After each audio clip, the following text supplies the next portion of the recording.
المتقين سيدنا ومولانا محمد وعلى آله وأصحابه حق قدره ومقداره العظيم. قال سبحانك لا علم لنا إلا ما علمتنا إنك أنت العليم الحكيم وتب علينا إنك أنت التواب الرحيم. ربي أعوذ بك من همزات الشياطين وأعوذ بك ربي أن يحضرون. ربنا زدنا علما وارزقنا فهما. اللهم فقهنا في الدين وعلمنا التأويل واجعلنا من العلماء العاملين واجعلنا ممن يستمعون القول فيتبعون أحسنه. وبعد. Jamaah salat subuh dan kajian fikih Masjid Jami Baitul Husna yang dimuliakan Allah Subhanahu wa taala. Ketua DKM Ayahanda Bapak Ustaz Insinyur Haji Mutakhir serta staf dan pengurus, semoga dalam keadaan sehat walafiat.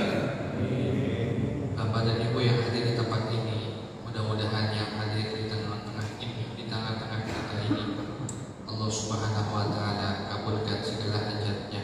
Dan segala sakit di antara kita, mudah-mudahan Allah segerakan angkat penyakitnya. Yang sedang ada keinginan, baik keinginan dunia maupun keinginan akhirat, mudah-mudahan Allah Subhanahu wa taala tunaikan segala hajatnya dengan cepat, dengan segera, dan dengan penuh keberkahan. Amin ya Allah ya Rabbal alamin. Segala puji bagi Allah yang telah memberikan kita karunia-Nya yang begitu besar, sehingga kemudian di antara nikmat-nikmatnya yang mampu kita rasakan hingga saat ini adalah Allah berikan nikmat mampunya kita untuk menarik nafas, dan ini nikmat yang sangat luar biasa. Mudah-mudahan di setiap harinya kita dimampukan olehnya untuk selalu mensyukuri segala nikmatnya yang dianggap kecil maupun nikmatnya yang dianggap besar oleh kita. Jamaah yang dimuliakan Allah, hari ini insyaallah kita akan membahas satu tema. Hari ini kita akan bahas tentang qadha dan syahadah, penetapan yang dilakukan oleh hakim dan kesaksian yang diterima nanti oleh pengadilan. Dalam hukum Islam tentunya semua diatur. Dalam Islam semuanya sudah ada undangnya masing-masing, baik itu hubungannya antar manusia maupun itu hubungannya dengan Allah Ta'ala. Tidak ada di dalam Islam yang luput sedikit pun yang tidak terbahas, semuanya dibahas. Bahkan hal-hal yang belum terprediksikan pada saat itu juga sudah sama manusia pada umumnya itu sudah dibahas oleh Islam. Hanya saja kemudian orang-orang pada saat itu belum sampai logikanya ke sana. Makanya Nabi Muhammad itu sering dikatakan orang gila, karena ya memang akal manusia belum sampai ke sana. Nyatanya apa yang disebutkan oleh Al-Quran terjadi semuanya. Nah, itu salah satu mukjizat daripada Al-Quran, salah satu mukjizat Nabi Muhammad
qiyas. Itu yang disepakati. Al-Quran yang jelas. Tentu kalau kembali kepada Al-Quran harus merujuk kepada tafsirnya para ulama. Kalau mereka yang hidup di era tabi'in merujuk tafsirnya ke para sahabat. Kan banyak para mufassir di kalangan sahabat. Ada Abdullah bin Abbas, Ibnu Abbas itu salah satu, ada juga Ibnu Umar, itu salah satu usianya muda, tapi kepakaran dalam bidang tafsirnya nggak perlu diragukan. Pernah di masa Khalifah Umar bin Khattab radhiyallahu ta'ala, beliau itu memanggil beberapa sesepuh di kalangan para sahabat untuk, jadi di eranya sahabat Umar itu beliau banyak sekali membuat terobosan. Salah satunya adalah beliau membuat majlis musyawarah. Kalau kita sekarang mungkin kita sebut Majelis Ulama Indonesia. Di zamannya sahabat Umar itu yang diisikan oleh orang-orang yang luar biasa, termasuk orang-orang yang pernah ikut perang Badar. Satu waktu ketika dikumpulkan semua sepuh-sepuh di kalangan para sahabat, tiba-tiba kok ada anak kecil. Kata salah satu peserta itu, Umar, Khalifah, ini kan kita semuanya sudah sepuh semua, sudah senior terkelas. Ini kok kenapa ada anak kecil di sini? Kata sahabat Umar, saya rasa kurang lebih hanya tubuhnya saja yang kecil. Singkat cerita, jemaah yang dimuliakan Allah Subhanahu wa taala, sahabat Umar itu ingin, bahasanya ingin memberikan kapasitas orang ini kepada sahabat-sahabat yang lain yang dianggap anak kecil. Kata sahabat Umar, ma yukafi qaulillahi ta'ala idza jaa nasrullahi wal fath wa ra'aitan nasa yadkhuluna fi dinillahi afwaja fasabbih bihamdi rabbika wastaghfir innahu kana tawwaba. Itu semua orang pada ngelirik satu sama lain. Ngelirik satu sama lain. Ada satu orang sahabat yang memberanikan diri. Saya tahu jawabannya. Apa itu? Jawabannya, jika datang kemenangan untuk kaum muslim, maka kita harus fasabbih, harus bertasbih kepada Allah dan harus beristighfar kepada Allah. Kemudian sahabat Umar melihat ke orang yang tadi dibilang anak kecil itu. Kalau menurut kamu gimana? Menurut saya, dan saya pernah dikabarkan pada baginda bahwa ayat ini menunjukkan bahwa umurnya Rasulullah tidak lama lagi. Umurnya Rasulullah tidak lama lagi. Maka di usia-usia yang sepuh itu, kata Ibnu Abbas itu, banyak membaca istighfar dan banyak membaca tasbih. Sebelum subuh banyak-banyak istighfar. Sebelum subuh banyak-banyak baca tasbih. Istighfar dan tasbih. Fasabbih bihamdi rabbika wastaghfir. Itu yang dilakukan oleh baginda Muhammad sallallahu alaihi wasallam. Siapa orang ini? Anak ini tadi adalah Abdullah bin Abbas. Baik. Dan secara syariat kita kembali. Dan secara syariat adalah memisahkan antara dua orang yang sedang berseteru. Fahkum bainahum bil qisas. Kata Allah Subhanahu wa taala, firman Allah, maka tegakkanlah hukum di antara mereka bil qisas, dengan cara yang paling adil. Dengan cara yang paling adil. Seorang hakim ketika dia memutuskan sebuah perkara, saya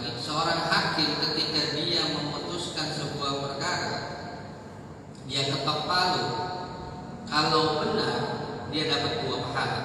Kalau salah dia dapat 1 pahala. Dalam hadis riwayat Imam Bukhari dan Imam Muslim, "Idza ijtahada al-hakim fa akhta'a falahu ajr." Kalau seandainya seorang hakim dia sudah sungguh-sungguh, dia sudah cek sana sini kebenarannya, namun ternyata dia salah, maka dia dapat pahala 1. Kenapa dia dapat pahala 1? Karena dia sudah sungguh-sungguh. Berarti di sini Allah Subhanahu wa taala melihat seseorang itu dari prosesnya. Hasil itu nanti jadi bonus.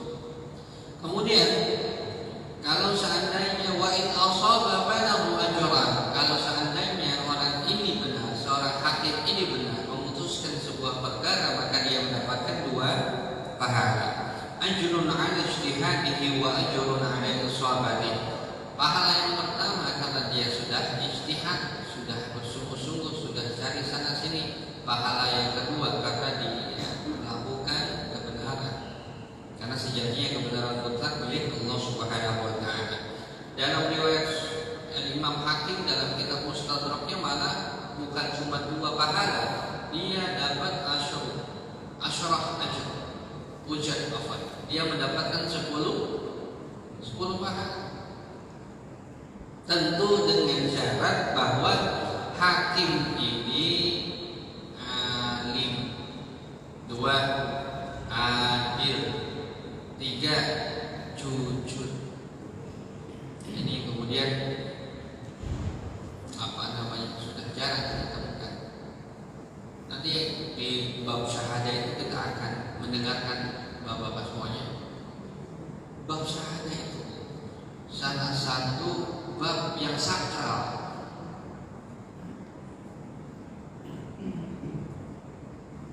Ketika Imam Syafi'i pada saat itu difitnah, beliau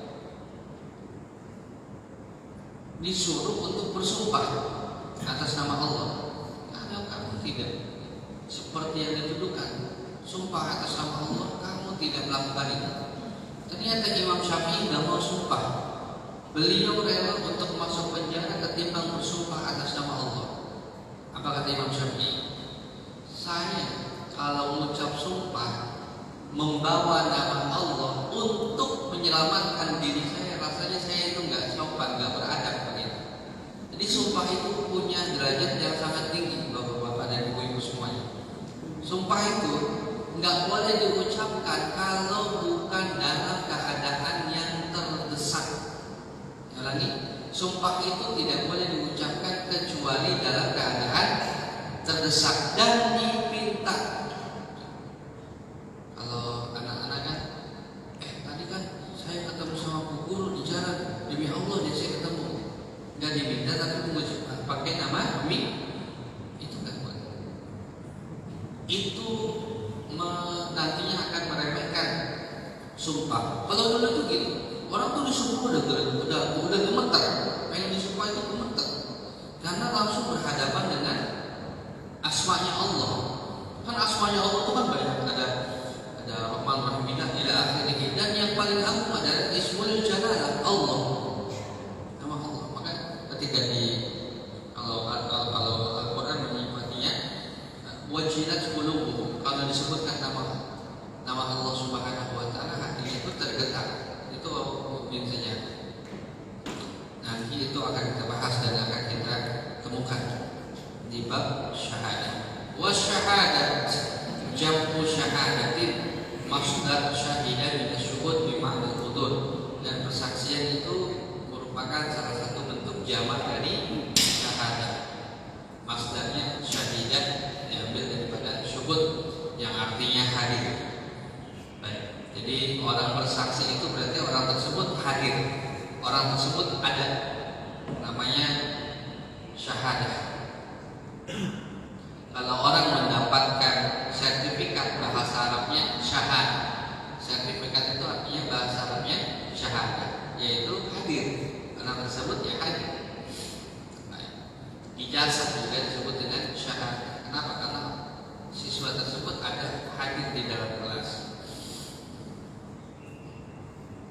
Baik, hukum qada atau pengadilan. Hukum qada wal qada fardhu kifayah, dan qada hukumnya fardhu kifayah. Artinya menyelesaikan perselisihan di antara dua orang itu hukumnya fardhu kifayah. Yang bermakna kalau ini permusuhan tidak ada yang menengahi, maka semua kaum muslimin akan mendapatkan dosa. Fardhu kifayah akan mendapatkan dosa. Sama halnya seperti sholat jenazah. Ada yang wafat kemudian tidak ada yang menyolatinya sama sekali, tidak ada yang memandikannya, tidak ada yang menguburkannya. Maka semua kaum muslimin mendapatkan dosa. Fardhu kifayah itu besar sekali pahalanya. Makanya banyak di antara para masyayikh yang ketika ada yang wafat, ketika ada yang ingin menyolatkan jenazah, itu lebih rajin daripada sholat-sholat yang lainnya. Kenapa? Karena ketika dia andil mengikuti sholat jenazah, seakan-akan dia mewakili kaum muslimin. Ini penting. Fardhu kifayah itu jangan kemudian kita menganggapnya malah terbalik. Udah ada wakilnya, nggak usah lah kita. Ini kalau mereka para masyayikh justru kalau fardhu kifayah paling dulu datang karena mewakili kaum muslim. Baik, syarat. Nah, tentunya di dalam permasalahan qada atau di dalam permasalahan atau di dalam lingkup pengadilan ada beberapa unsur yang harus kita bahas. Yang pertama adalah qadhi. Qadhi itu siapa? Qadhi itu yang kurang lebih seperti orang yang menetapkan sebuah hukum. Hakim. Yang pertama, syaratnya ada 15. Wala yajuzu an yalil qada illa man istakmalat fihi 15 khaslatan, dan tidak memperkenankan bagi seorang qadhi untuk memutuskan sebuah hukum kecuali telah sempurna baginya 15 khaslah, 15 poin. Yang pertama adalah Islam. Jadi seorang hakim itu mesti kudu wajib Islam. Fala tasih wilayatul kafir. Tidak boleh kemudian ada hakim yang berasal daripada agama non-Islam. Kata Imam Marwardi, kalau dulu pernah ada di zaman Rasulullah seorang non-Muslim kemudian yang terkenal pakar dan pandai dalam bidang hukum, tapi orang itu bukan diangkat sebagai qadhi, bukan diangkat sebagai hakim, hanya sebagai public figure saja. Jadi kalau di kita juga ada kan ada orang pakar hukum sekali, tapi tidak diangkat menjadi sebuah hakim di Indonesia, tapi hanya sebagai public figure. Ada siapa? Rocky Gerung misalnya, kayaknya paham betul tentang hukum, tapi hanya sebagai public figure. Wal bulugh, yang kedua adalah bulugh artinya dewasa, sudah dewasa. Kemudian wal aql, dan orang tersebut adalah berakal. Berakal itu dia betul-betul sehat, tidak boleh kemudian satu waktu atau punya penyakit epilepsi atau punya penyakit gangguan kejiwaan walaupun sebentar, itu tidak boleh. Jadi harus betul-betul berakal. Baik. Wal hurriyah, kemudian merdeka. Wal zukurah, mohon maaf. Jadi ternyata hakim itu memang harus betul-betul dari laki-laki. Kalau ada hakim yang berasal daripada perempuan, versi Islam itu tidak boleh, karena syaratnya adalah laki-laki. Kenapa kok kemudian harus laki-laki, tidak diperkenankan perempuan? Karena biasanya dan cenderung yang terjadi bahwa perempuan itu lebih peka perasaannya. Kalau laki-laki kan lebih rasional begitu. Jadi memutuskan sesuatu karena data yang ada. Kalau perempuan cenderung memutuskan sesuatu via perasaan yang dia rasakan begitu. Wal adalah, tentunya selanjutnya adalah adil. Wa ma'rifat ahkam dan dia tahu tentang hukum-hukum baik daripada Al-Quran maupun daripada Sunnah. Kalau dia pintarnya luar biasa tapi dia tidak paham tentang hukum di dalam Al-Quran maupun hukum di dalam hadis, maka tidak sah menjadi qadhi. Selanjutnya, wa ma'rifatul ijma', dia tahu tentang ijma'. Ijma' itu adalah konsensus yang dilakukan oleh para ulama, konferensi yang dilakukan oleh para ulama untuk menetapkan sebuah hukum yang tidak disinggung oleh Al-Quran maupun tidak disinggung oleh hadis. Ulama kumpul, apa hukumnya ini? Kita cari di Al-Quran tidak ada, bukan tidak ada, belum menemukan, atau di dalam hadis. Akhirnya ya sudah, ulama menyepakati bahwa hukum misalnya sholat dalam keadaan hadas hukumnya adalah haram. Begitu, itu kan ijma. Baik. Kesepakatan yang dilakukan oleh para ulama di kalangan Nabi Muhammad, di kalangan umatnya Nabi Muhammad Sallallahu Alaihi Wasallam. Yang kesembilan adalah wa ma'rifatul ikhtilaf, dia tahu perbedaan-perbedaan di kalangan para ulama. Jadi tujuan daripada qadhi atau hakim itu kan mencari maslahat antara dua orang yang berseteru, mana yang paling baik dan mana yang paling benar dia putuskan setelah itu. Baik.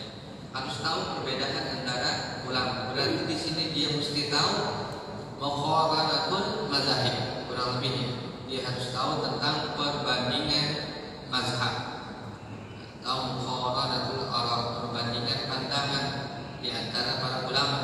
Apa hukumnya misalnya memotong atau menebang pohon di atas tanah kuburan misalnya. Kalau dulu Nabi Muhammad pernah melarangnya, kenapa dicari tahu kenapa dilarangnya? Bahkan Nabi Muhammad bukan saja melarang, tapi Nabi Muhammad menancapkan pohon di atas pusara.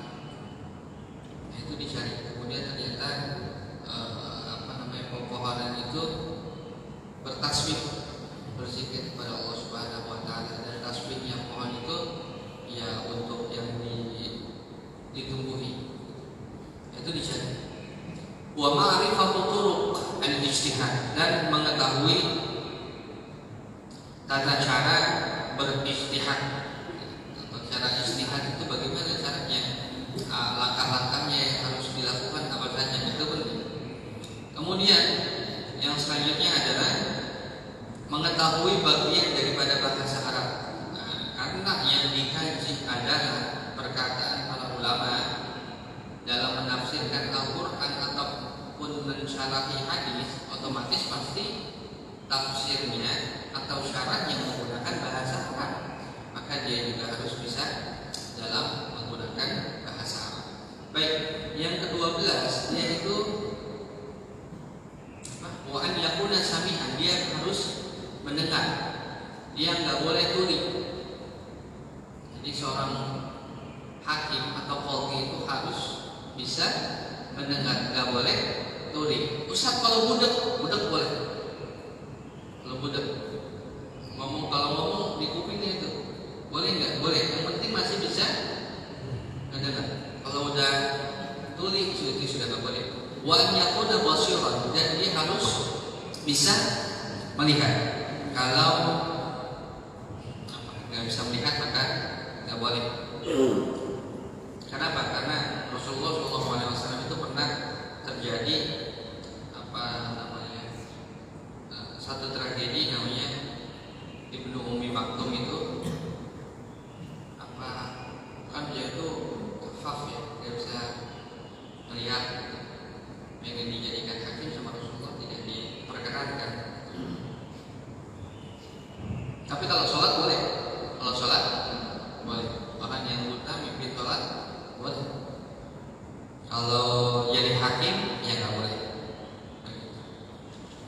Baik.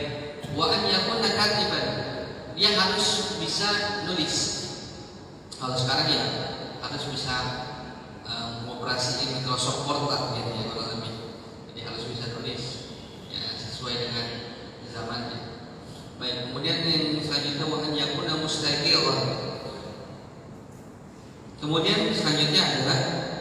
dia harus kuat ingatannya. Nggak boleh orang pikun jadi hakim. Boleh orang pikun jadi hakim. Nyari palu aja bingung mana palu. Padahal palu di depan matanya. Sama kayak kita nyari kunci, mana kunci? Padahal kunci ada di kantong.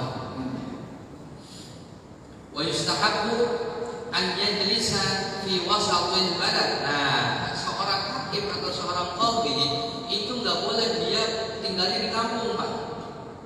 Dia itu harus tinggal di tengah-tengah kota, tengah-tengah penduduk yang mudah untuk bisa diakses. Boleh ada orang hakim atau qadhi itu tinggalnya di komplek, udah ada komplek dijagain sama satpam. Kalau mau masuk harus nitip KTP. Padahal kita kesana pengen bikin KTP misalnya. Nah, itu kan.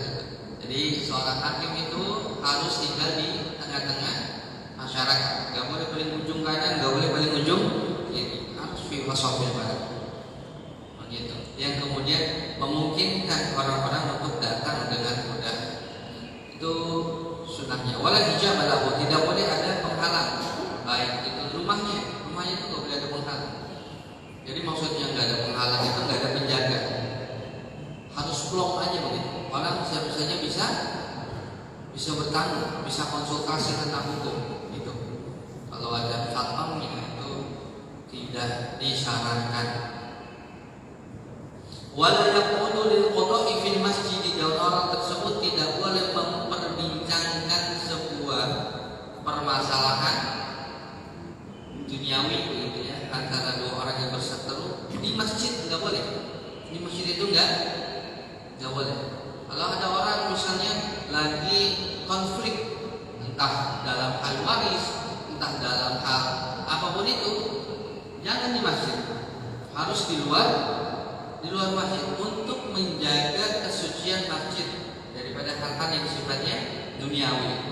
Itulah kenapa kemudian orang di masjid itu nggak boleh melakukan transaksi jual beli untuk menjaga kesucian masjid daripada hal-hal yang sifatnya duniawi. Begitu. Kalau sekarang masya Allah ngelakuin transaksi duniawinya di masjid, katanya biar cepat golnya. Doanya di masjid, ngegolinnya di rumah. Apa? Kemudian wa yusawwi bainal khusmaini. Ketika dia hendak memutuskan sebuah perkara, maka dia harus mendudukkan dua orang yang sedang konflik ini tiga hal. Yang pertama, fil majlisi. Duduknya harus setara. Tidak boleh ada yang lebih tinggi, ada yang lebih mewah misalnya kursi, ada yang lebih dapat fasilitas lebih lah, itu nggak boleh. Harus setara. Kalau kursinya dari kayu, yang A, yang B juga dari kayu. Kalau kursinya yang A dari besi, yang B juga harus dari besi. Begitu. Wal lafaz, ketika dia investigasi, dia mewawancarai buat orang ini, maka juga harus dengan logat yang sama. Begitu. Wal has itu apa namanya? Pandangnya juga harus adil, satu ini, jangan kemudian tendensius ke salah satu orang aja, yang lainnya jadi perhatikan. Nah, itu salah satu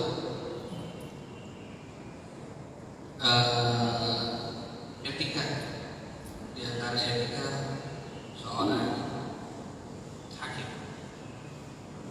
Wala yajuzu an yaqbal al-hadiyah. Enggak boleh seorang hakim itu menerima hadiah min ahli amali, daripada penduduk yang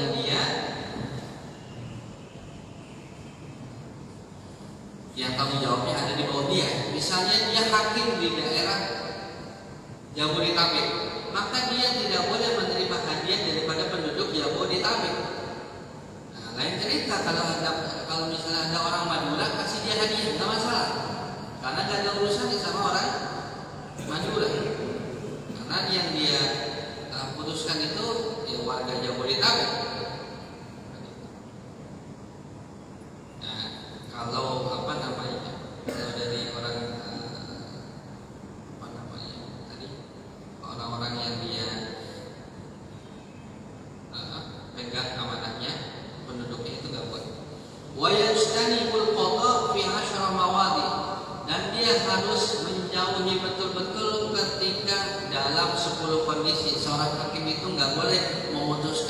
sesuatu satu indal ghadabi, ketika dia marah, lagi ada masalah sama keluarganya, harus ke kantor, ke pengadilan memutuskan masalah itu nggak boleh, nggak boleh. Begitu ya. Walju' lapar, lagi lapar banget, kemudian harus memutuskan. Nah, jadi enak kalau hakim itu berarti kan harus kenyang dulu sebelum memutuskan sebuah perkara. Wal atas, aus. Begitu juga Ustaz. Ustaz ganjar nggak boleh haus. Kata beliau minum.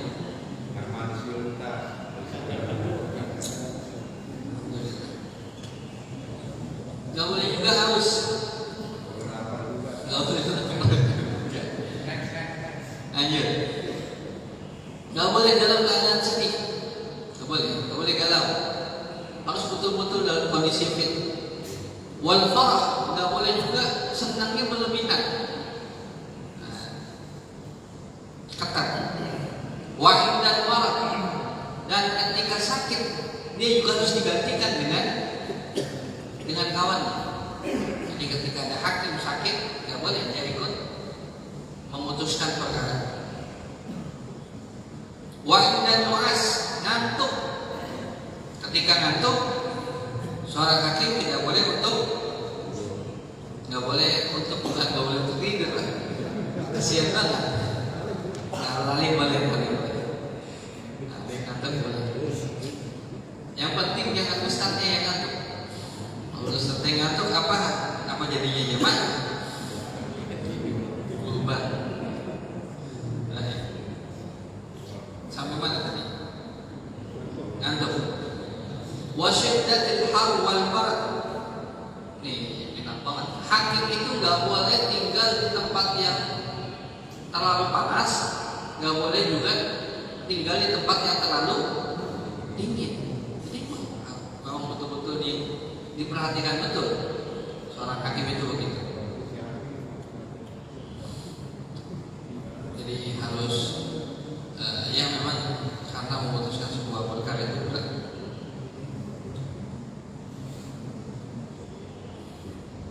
Wala yaqbalu syahadat illa mimman sabatat adanatuh, dan dia tidak boleh menerima persaksian kecuali orang-orang yang betul adil.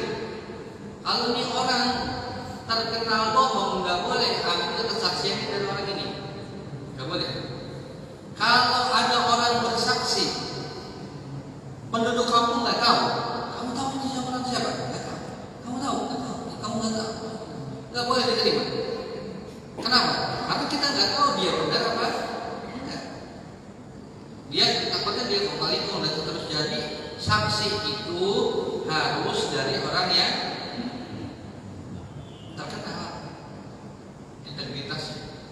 Dia orangnya memang jujur, dia orangnya memang baik, omongannya bisa dipegang, jarang bohong. Atau nggak pernah, kalau dibilang nggak pernah bohong itu Pak, jarang bohong gitu ya, jarang bohong.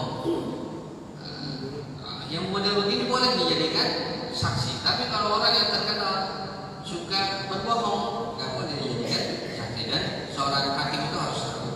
Jadi memang harus dicek dulu benar nggak saksinya begitu.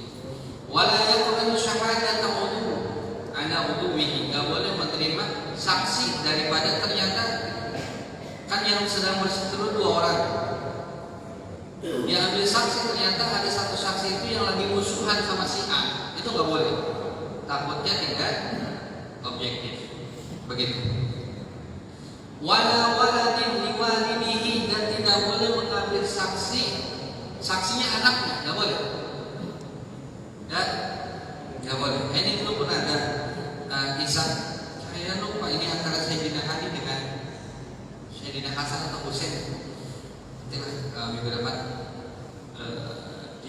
kita sampaikan riwayat tersebut. Tepatnya saya lupa. Baik, lanjutnya.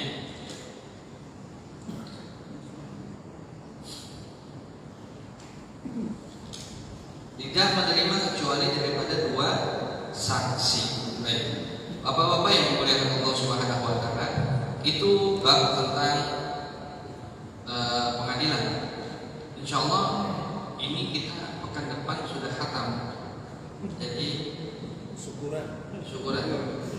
Kita udah hampir berapa tahun?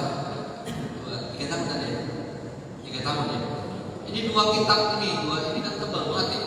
Ini ada 700 halaman. Ini yang istiqomah keren banget bapak-bapak. Kita khatam berarti 1400 halaman tanpa ada yang dilengkap. Nah, ada ujian. Ya. Kata Ustaz ada ujiannya. Boleh yang lolos hadiahnya dari DKM. Hadiahnya dari DKM. Hadiahnya dari DKM. Hadiahnya boleh ikut kajian sampai khatam lagi. Ya. Bapak Ibu yang dimuliakan Allah Subhanahu wa taala, ini tinggal ada beberapa lembar lagi. Jadi saya tidak mau menghatamkan hari ini karena kalau dikhatamkan hari ini DKM-nya belum siap.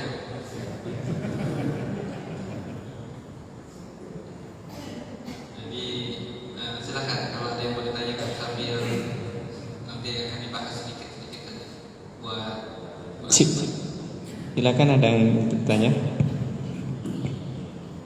Mungkin sebelum diberikan kesempatan kepada jamaah yang ingin bertanya, jadi Pak Ustadz Fahmi ini merencanakan bulan depan taklim yang akan datang, kita dianggap oleh Pak Ustadz telah khatam selama kajian ini.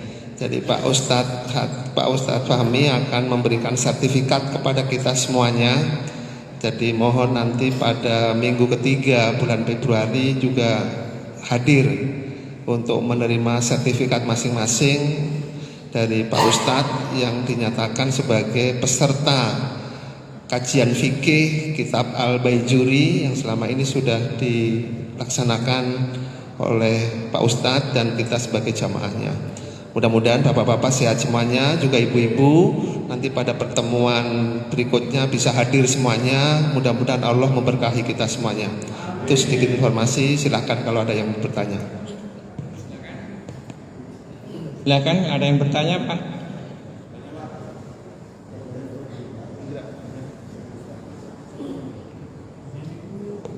Dari ibunya ada Bu?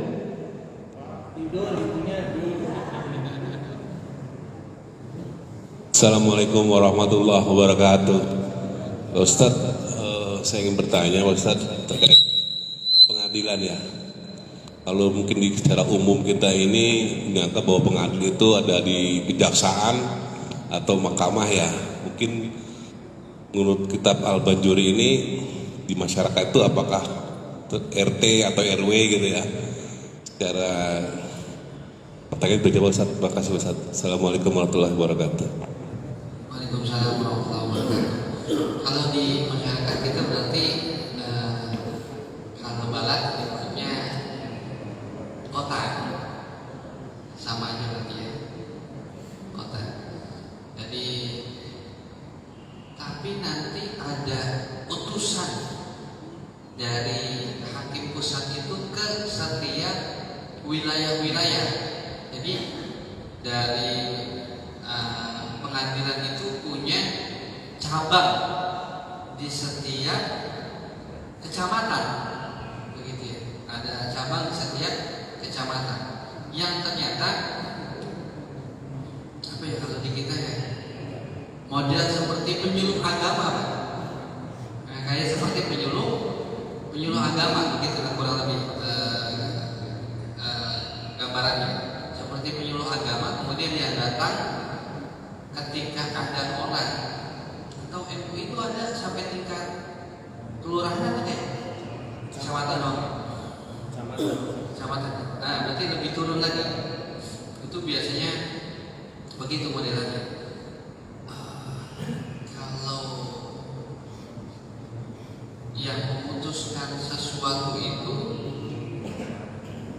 minimal itu tingkatnya tingkat RT atau tingkat RW atau bahkan dalam permasalahan apa tuh zakat itu ya, dalam permasalahan zakat itu ya memang mesti kudu melibatkan RT atau RW biar ada kemudian secara fikih legal. tapi kemudian dia di rangkul saja. Jadi jawabannya begitu Pak. Kalau kita ya kurang lebih sama sih, ada tingkat pusat, ada tingkat cabang, ada yang paling bawah itu ya setingkat RT itu ya memang harus ada hakimnya, harus ada hakim. Baik, barakallahu fikum. Ini dari tadi saya kedinginan Pak, saya hitungin ternyata aksinya 11. Lebih ya, 15. Bapak sahabat, maka silakan yang lain. Silakan, ada yang lain?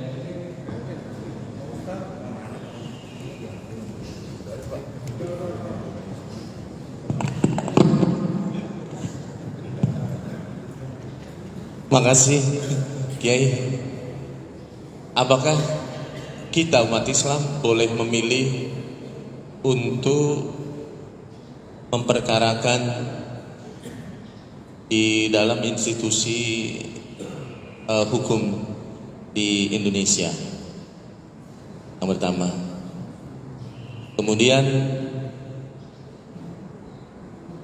kita itu hidup di Indonesia yang bukan negara Islam, tapi Indonesia melindungi setiap pemeluk agama untuk melaksanakan agamanya masing-masing. Tadi berkaitan dengan saksi. Saksi kalau dalam peradilan agama yang memperkarakan sebuah perceraian, apakah boleh diajarkan terlebih dahulu untuk memperkuat saksi, dan saksi itu keberadaannya dalam peradilan agama, kasus perceraian. Kemudian apakah boleh juga kita protes sebagai orang Islam karena produk hukum dan perangkat hukum yang pertama itu adalah kepolisian, mereka yang memproses sebuah kasus dari penyidikan dan penyelidikan, kemudian BAP, kemudian penyerahan kepada kejaksaan atau masih P21, kemudian hakim memutuskan sebuah perkara itu. Balik lagi, apakah kita boleh untuk tidak mematuhi itu dalam keputusan hakim sebagai orang Islam? Karena produknya itu kan produk Belanda, baik itu KUHP perdata maupun pidana dalam prosesnya. Terima kasih, Kiai.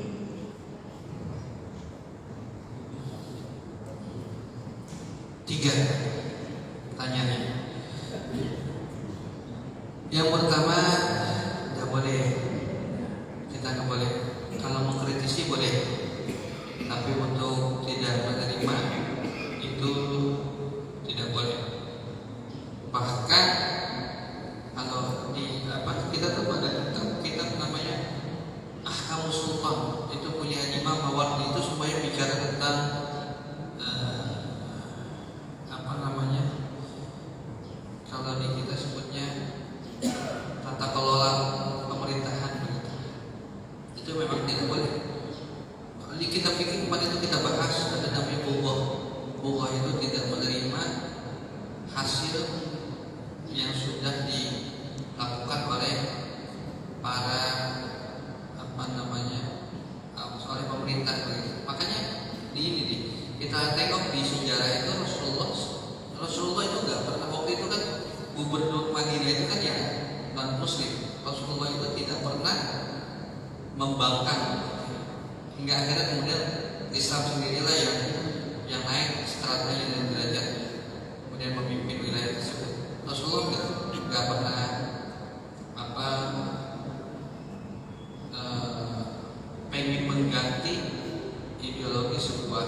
tergantikan dengan izin Allah. Baik, yang kedua tadi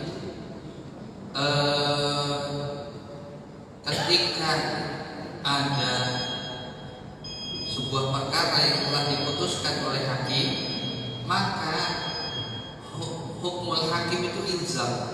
Hukmul hakim itu mengikat, harus mesti wajib. Yang tidak mengikat itu fatwa. Fatwa itu boleh diikuti, boleh tidak diikuti. Sedangkan hakim qadhi itu harus diikuti, wajib dipatuhi. Kalau hakim nggak wajib dipatuhi, repot. Kemana lagi kemudian kita menyelesaikan perkara? Jadi saya ulangi, kalau fatwa itu boleh diikuti dan boleh tidak diikuti, sedangkan keputusan dari pengadilan itu wajib untuk ditaati. Baik. Yang ketiga, apa tadi? Yang ketiga. Oh iya, itu kembali ke yang pertama, bahwa itu tidak boleh kemudian untuk tidak diterima, harus diterima. Bahkan kalau ini bahwa kan ini juga ya, belajar Arba'in Nawawi ya. Di Arba'in Nawawi itu kan sampai Rasulullah bilang, walaupun engkau dipimpin sama budak-budak, dulu tuh budak tuh paling bawah Pak, derajatnya paling bawah, bukan orang, budak itu bukan orang, dianggap seperti hewan. Dia kan dijual belikan, budak kan dianggap seperti barang. Walaupun engkau dipimpin oleh budak, mohon maaf, kemudian Rasulullah menyebut Habasyi. Habasyi itu budak hitam. Budak hitam itu dulu harganya murah sekali. Walaupun engkau dipimpin oleh seorang budak hitam itu gak boleh membangkang. Mohon maaf, budak itu kan gak berpendidikan, dia gak punya background pendidikan sama sekali. Begitu bahkan maksudnya yang ingin disampaikan oleh Nabi Muhammad SAW, seseorang itu atau satu negara itu akan hancur ketika rakyatnya itu sudah tidak mengikuti pimpinannya. Begitu itu yang disampaikan sama Rasulullah. Bahkan ketika pimpinanmu bodoh sekalipun, ketika pimpinanmu seorang budak, orang-orang yang tidak terpandang secara nasab dan serata, itu harus kamu taati. Dan produk hasil daripada itu juga harus ditaati. Tapi tentu ketika mengkritisi itu boleh sah-sah saja. Kan Rasulullah kan dari dulu memang mengajarkan nilai-nilai atau prinsip demokrasi itu dari dulu diajarkan sama Rasulullah. Bahkan dalam Al-Quran itu diajarkan sama Allah Subhanahu Wa Taala. Kan Rasulullah itu sering banget tuh bilang gimana pendapat wahai Umar, gimana pendapat wahai Abu Bakar, gimana pendapat wahai Ali, gimana pendapat wahai Utsman. Itu kan demokrasi. Itu diajarkan sama Rasulullah Sallallahu Alaihi Wasallam. Padahal Rasulullah itu sudah tahu karena kan gampang sekali. Rasulullah itu kan diangkat menjadi sebuah rasul karena fatona Nabi. Karena Nabi itu punya sifat fatona, punya intelektualitas yang tinggi ketimbang para sahabat yang lainnya. Tapi tidak demikian, Rasulullah masih membuka hal seperti itu. Begitu juga Allah Subhanahu Wa Taala. Gimana? Alam taro itu kan sebuah dialog. Di mana pendapat kalian? Pendapatku alam taro, betul ya? Alam taro. Seterusnya itu merupakan nilai-nilai yang memang ada di dalam Al-Quran yang diajarkan oleh Rasulullah Sallallahu Alaihi Wasallam. Begitu para pemimpin, Bapak Ibu yang dimuliakan Allah Subhanahu Wa Taala. Alhamdulillah kajian pada pagi hari ini kita rampungkan saja, karena di depan ada lontong dan gorengan yang sedang menunggu, ada kopi hitam dan teh manis yang ditakutkan akan adem kalau lama-lama. Tapi kita tutup dengan pembacaan doa. Astagfirullahaladzim, astagfirullahaladzim, astagfirullahaladzim. Hamdan syakirin, hamdan na'imin, hamdan yu'afi ni'amahu wa yukafi mazidah. Ya Rabbana lakal hamdu kama yanbaghi li jalali wajhikal karim wa 'azimi sultani.